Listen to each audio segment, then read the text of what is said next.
All right, we'll get started. Hello, bonjour, and welcome. My name is Tamir Maharaj, Trade Advisor here at the World Trade Centre Winnipeg. I'd like to begin today's webinar with our land acknowledgement.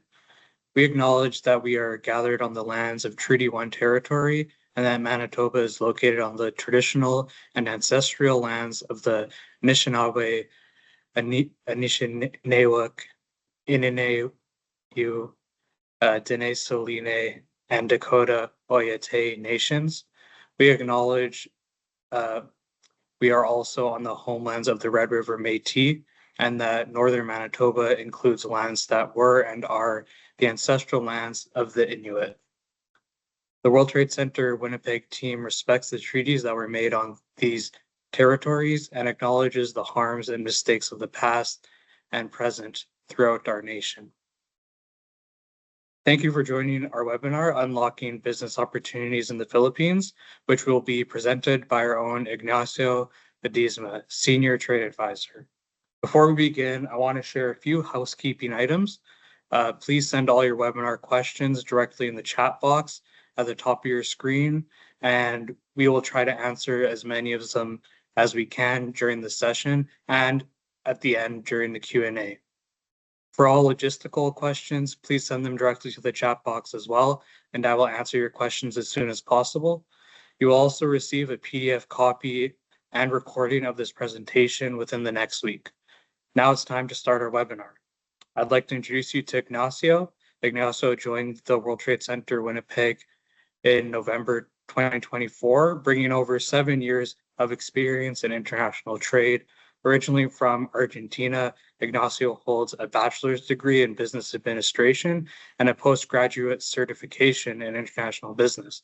With a proven track record in managing imports and exports across diverse industries, he thrives on building relationships and sharing innovative ideas with entrepreneurs. Welcome, Ignacio. The floor is all yours. Thank you very much, Tamir. Welcome everyone to this webinar about the Philippines and about business opportunities in the Philippines. I hope you enjoyed it. The Philippines. The Philippines is an archipelago located in Southeast Asia between the Pacific Ocean and the South China Sea. With over 7,000 islands, it is strategically positioned as a gateway between East and Southeast Asia. Their main imports are electronics, mineral fuels, machinery and transport equipment, iron and steel, textile fabrics, grains, and chemicals.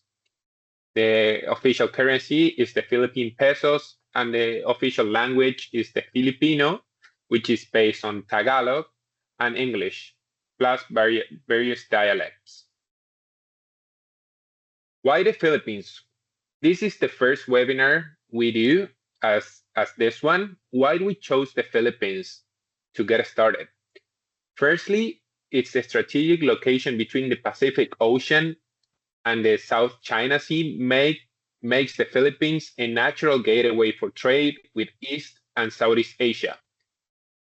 Secondly, the Philippines is a dynamic, rapidly growing market in Southeast Asia, offering significant opportunities for Manitoba and Canadian entrepreneurs. It has a large youthful population with a robust GDP and a fastest growing economy. Finally, it is increasingly getting integrated to global trade. And finally, there is a significant Filipino community in Canada, and particularly in our province, Manitoba, which creates potential cultural and business network bridges. This is going to be our agenda for today. We're going to see the Philippine Market Analysis with demographic, economic, and political insights. Then we're going to see the Canada and the Philippines trade relationship and Manitoba and Philippine trade relation, which are the growing sectors and opportunity for Canadians and Manitoban entrepreneurs, and how to seize these opportunities. But before we get started, I propose to do this game.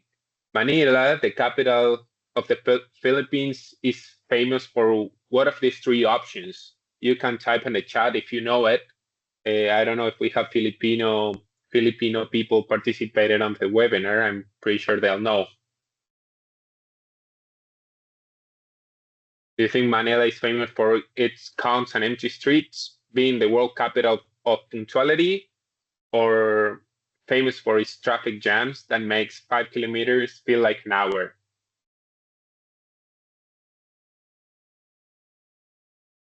You guys know it. The correct answer is C. Manila is one of the most congested cities in the world. During rush hour, a 5-kilometer drive can easily take over an hour. Locals even joke that Filipino time is partly due on traffic. This also ties into why the Philippines is investing heavily in infrastructure, creating great opportunities for investors. The Philippine Market Analysis, key demographic, economic, and political insights. Let's do a population overview.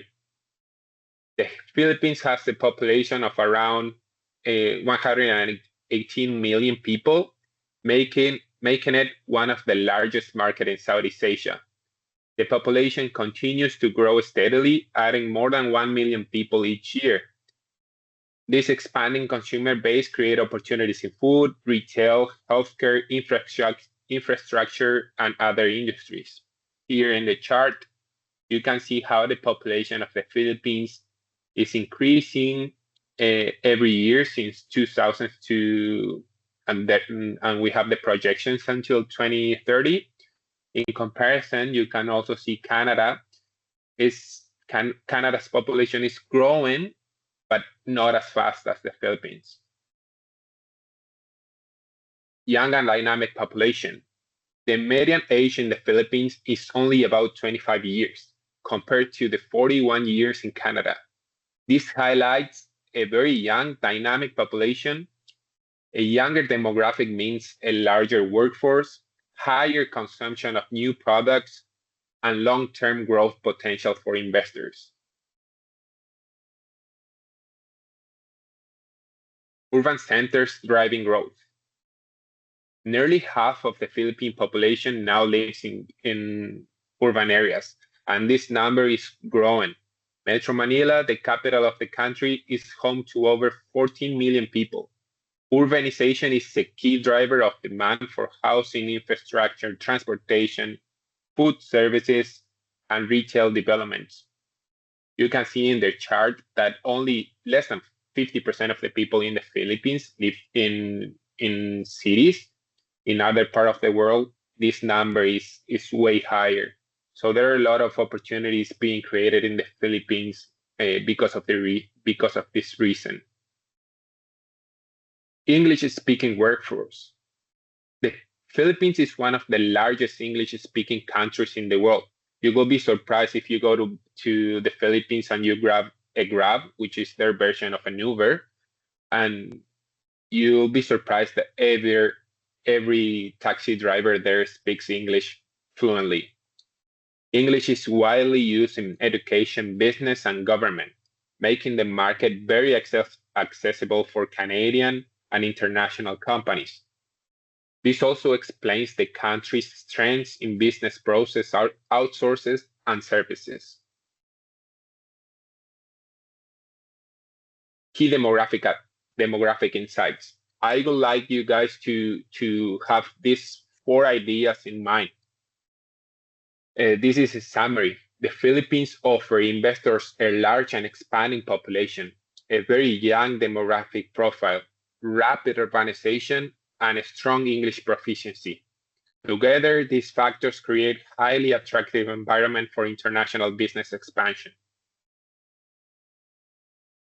Let's go. Let's see now the economic insights.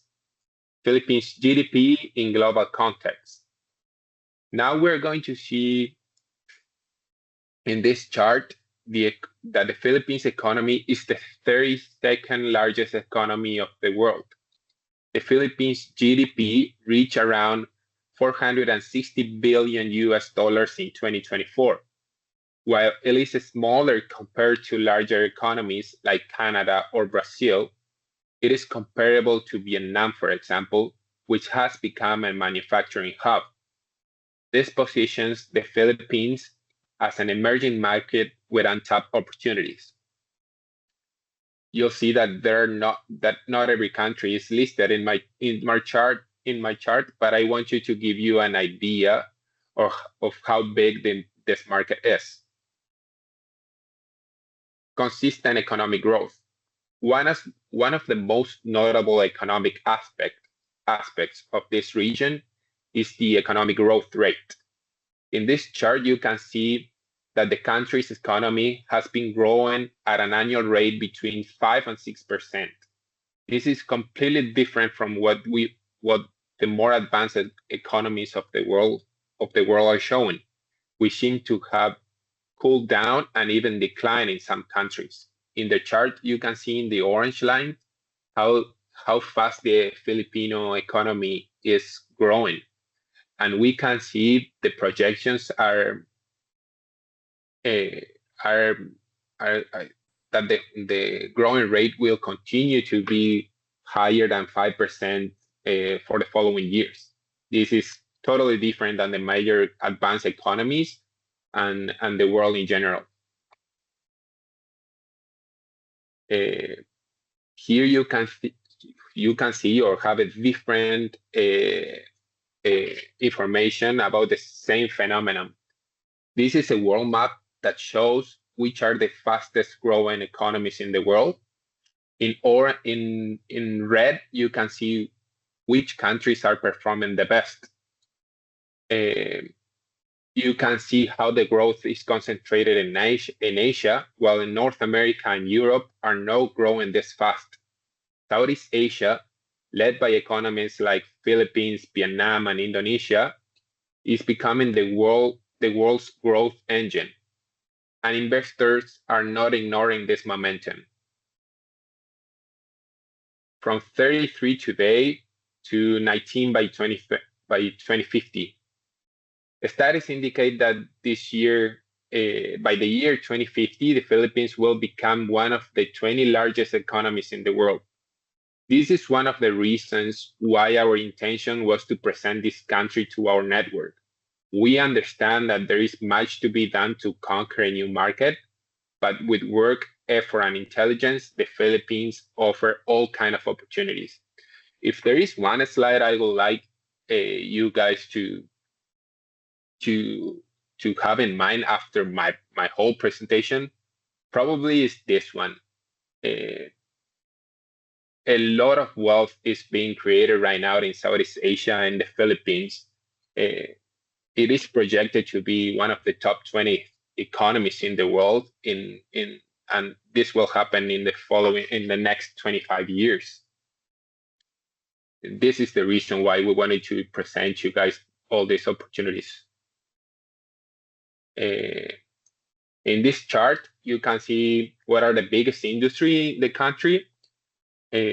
Wholesale and retail trade is 18% of the economy, manufacturing 18% of the economy, financial and insurance activities 10%, agriculture, forestry and fishing 8%, construction 8%, and there are other smaller industries as well. I'll be happy to share all this information after, if you're interested in knowing more after my presentation. These are the economic highlights and key takeaways. Robust GDP growth, sustained annual growth of 5 to 6% annually, a strategic location, its prime position in Southeast Asia, ideal for trade and investment, strong consumer market, over 110 million people with a rapidly growing middle class, long-term projection, on track to be among the 20 global economies by 2050. Political landscape. The current administration led by President Marcos Jr., is widely considered pro-market. Economic growth, infrastructure projects, and investment incentives are a priority. Congress is aligned enough to pass business-friendly laws efficiently, making the policy environment stable for investors. Public sentiment. Filipinos shows strong approval for economic policies that promote growth and foreign investments. This, combined with a legislative majority and a pro-business president, signals a stable environment for investors.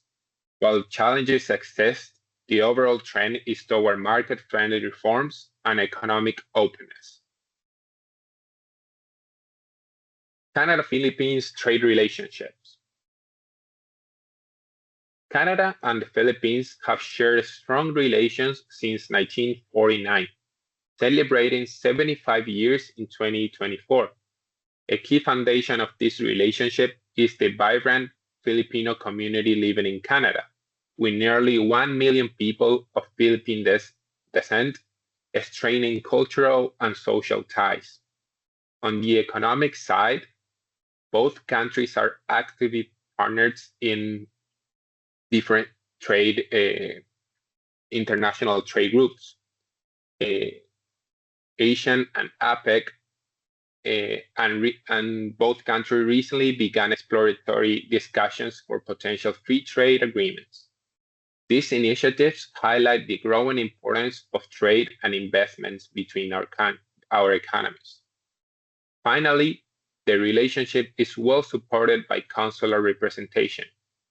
Canada has an embassy in Manila and an honorary consul in Cebu, while the Philippines maintains an embassy in Ottawa and several consulates in major Canadian cities, ensuring close and practical cooperation.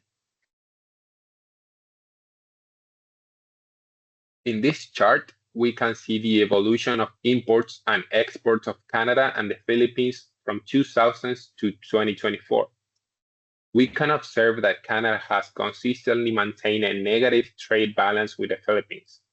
It means that Canada is importing more than it exports to this market. However, this gap has narrowed significantly.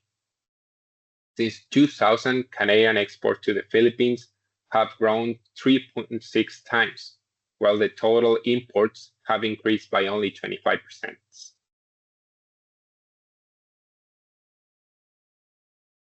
This is at the most exported values by Canada to the Philippines in 2024. Consumer goods represents 33% of our total exports to the Philippines. Metal ores and non-metallic minerals represents 30%. Farm, fashion, and intermediate food products, 15%. Forestry products and building and packaging materials, 9%. Aircrafts and other transportation equipment and parts, 3%. Electronics, 3%. Industrial machinery, equipment and parts, 3%. Basic and industrial chemical, plastics, and rubber products, 2%. These are the most imported products by Canada from the Philippines in 2024. Electronic and electrical equipment and parts, 32%. Consumer goods, 30%. Motor vehicles and parts, 14%. Industrial machinery, equipment and parts, 10%. Metal and non-metallic minerals products, 7%. Farm, fishing, and intermediate food products, 5%. We're going to see also, as I mentioned at the beginning, the Manitoba trade relationship with this country. In this chart, we can see the evolution of Manitoba's trade with the Philippines. Unlike Canada as a whole, Manitoba shows a positive trade balance, consistently exporting more than it imports from the Philippines. Towards the end of the period, we can observe some noticeable movements in the volume of exports.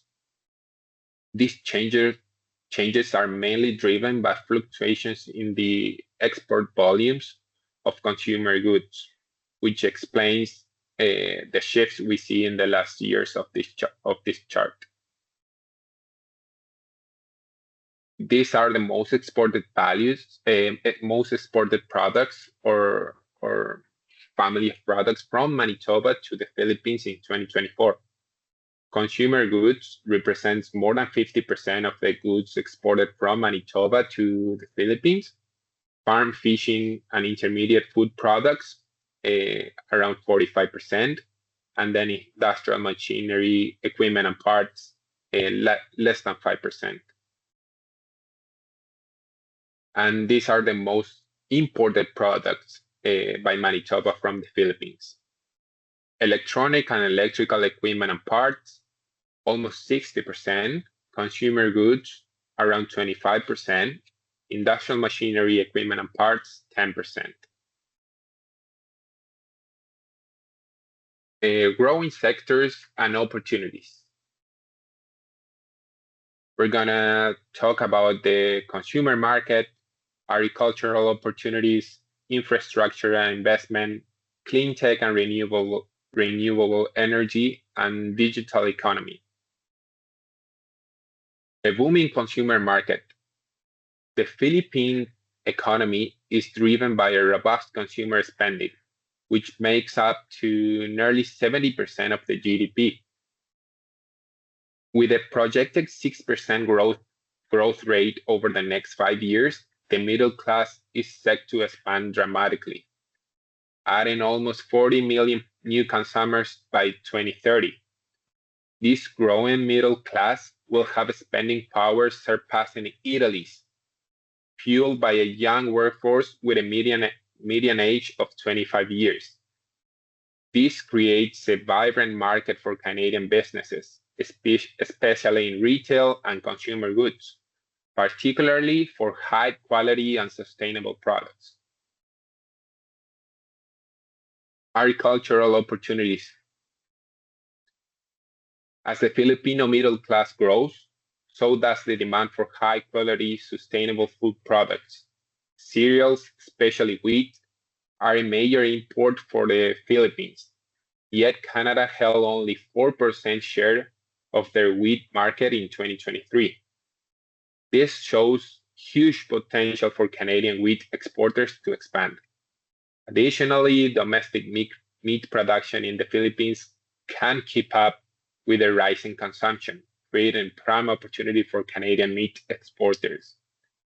Partnering with a local retailer is a great way for Canadian suppliers to meet this growing demand. Infrastructure and investment. The Philippines is investing heavily in its future, with a $150 billion plan for infrastructure upgrades, focusing on transportation and connectivity to boost competitiveness. Recent reforms have eased foreign ownership restrictions in sectors like telecommunication, transport, and power generation, opening doors for Canadian companies to supply products and services. Clean tech and renewable energy. The Philippines is committed to sustainability, with ambitious goals to reach 30% renewable energy by 2030 and 50% by 2040. This creates exciting opportunities for Canadian clean tech companies specializing in solar, wind, hydroelectric, and waste-to-energy solutions. There is also a strong demand for microgrid and off-grid electricity systems to power remote islands. While nuclear energy is still in its early stages, it holds promise for the future collaboration. Canadian clean tech firms should explore partnerships to capitalize on this growing sector. Digital economy growth. The Philippines' digital economy is booming, growing by 8% in 2023 and contributing over 8% to the GDP. This rapid modernization opens opportunities for Canadian companies in cybersecurity, software development, and telecommunications. The rise of digital services in banking, healthcare, education, combined with the Philippines' expertise in business process outsourcing, creates demand for enterprise applications, data storage, and processing solutions. Canadian tech companies can find lucrative business here. Finally, let's see how to seize all these opportunities. Master businesses etiquette in the Philippines, strategies and tools for Canadian exporters, be aware of the challenges, and the World Trade Centre support. Business etiquette. Relationships are key. Build strong trust through personal connection. Family-owned conglomerates dominate the market. Doing business in the Philippines is similar to other regions of the world where personal relationships are key. Respect hierarchy. Use formal titles like sir or madam, and acknowledge seniority to show respect. Find direct communication. Use polite and non-confrontational language to avoid causing offense or embarrassment. Plan for traffic. Punctuality is appreciated, but Filipinos are understanding when it comes to running behind schedule, as heavy traffic often makes it challenging to arrive on time. Social engagement. Accept invitations to meal or events to extend business relationships. Strategies and tools for Canadian exporters. Partner with local retailers. Collaborate to meet growing demand for high-quality consumer goods. Leverage EDC support. Contact EDC's Manila representative for market insights and financial tools like trade credit insurance. Conduct risk assessment. Address regulatory and geopolitical challenges through due diligence. Explore strategic partnerships. Work with local firms to navigate infrastructure and logistical hurdles. Utilize Trade Commissioner Services resources. Connect with Canada's Trade Commissioner Service.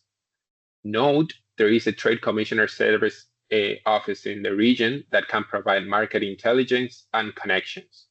If you want to connect with them, please connect with the local office here in Manitoba first, and they'll connect you with a representative in the country.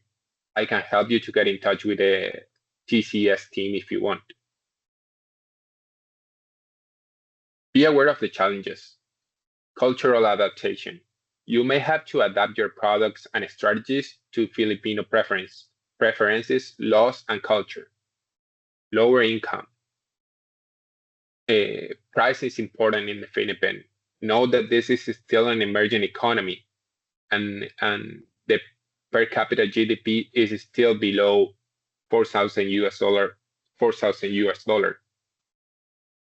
Also, this is a very competitive environment.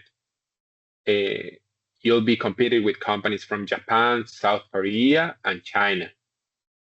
It's very challenging. Geopolitical risk. Be aware of the tensions and territorial disputes with China, for example. Corruption risks. While the Philippines has been improving on this issue, it's highly recommendable to conduct due diligence to mitigate risks. Infrastructure issues. Address traffic, port congestion, logistical challenges, and high power internet costs. Natural disasters. Be aware that and prepared for the disruptions from typhoons and tropical storms. World Trade Centre support. At the World Trade Centre, we're here to support your business to grow with the services and more. The World Trade Centre Association is an international organization that operates a network of 300 World Trade Centers in more than 100 100 countries. Here are some of the services we offer in Winnipeg and in Manila.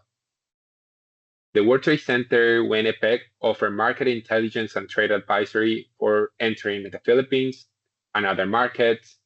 We offer export training programs like FIT to build global trade skills. We have Andica, which is a tool that helps businesses to discover available grants and funding sources. And we do networking events, trade shows, an international network, and we help you with the international network. The World Trade Centre Manila is a world-class exhibition venue in the country. It hosts a business club for networking and relationship building. It facilitates B2B connections and matchmaking opportunities, and it organizes trade missions for affiliates and members.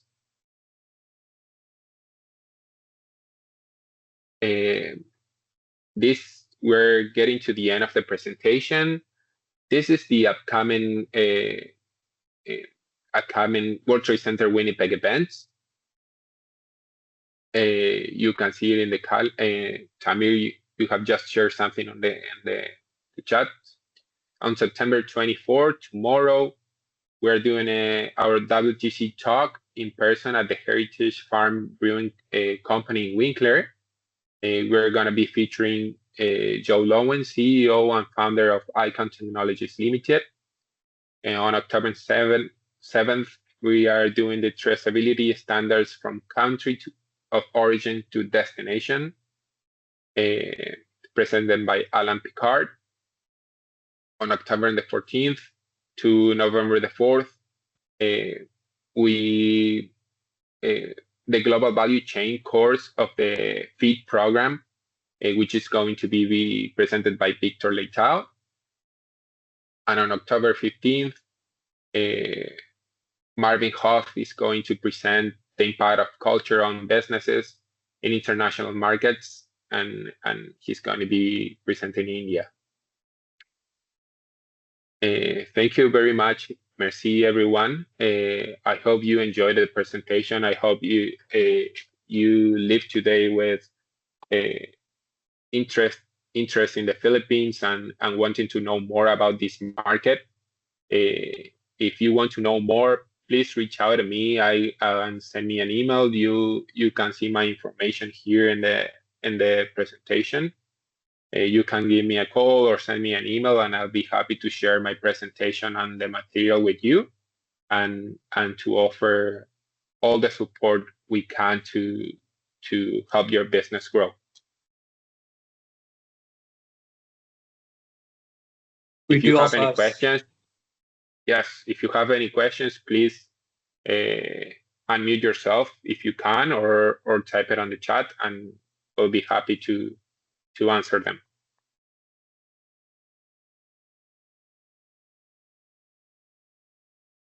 I had a question. I'll get it started with. I was wondering, if I was a business, how do I approach, or what can I do to find leads or potential partners when looking to enter the Philippines? That's a very good question, Tamir. I will do different things. There are different tools you'll have in your toolbox. Obviously, reach out to the World Trade Centre. As I mentioned, we have people in the market. There is a World Trade Centre in Manila, in the Philippines, and they have a business club. They can help you to network and create those relationships. I will also reach out to the Trade Commissioner Service. They have representatives in the market in Southeast Asia and the Philippines, and it would also depend on your industry. But I think it is interesting also to see if there are trade shows in the market, and find potential connections there. I usually, when I do market research for different companies, I usually Google if there are trade shows. You can also see the exhibitor list there, and from there try to get companies go to their websites or to their social media. So there are different strategies, but it is important to know that companies here in Manitoba have tools and resources that they can use. Thank you.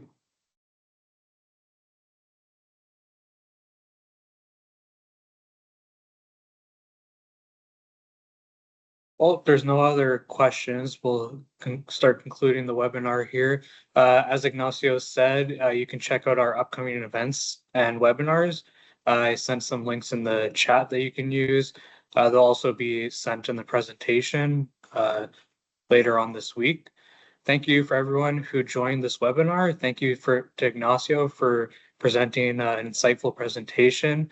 I've also, like I said, included our events, so you can make sure to check those out. Thank you for your time and hopefully see you online again soon. Have a good rest of your day. Thank you very much, everyone. Enjoy the rest of your day.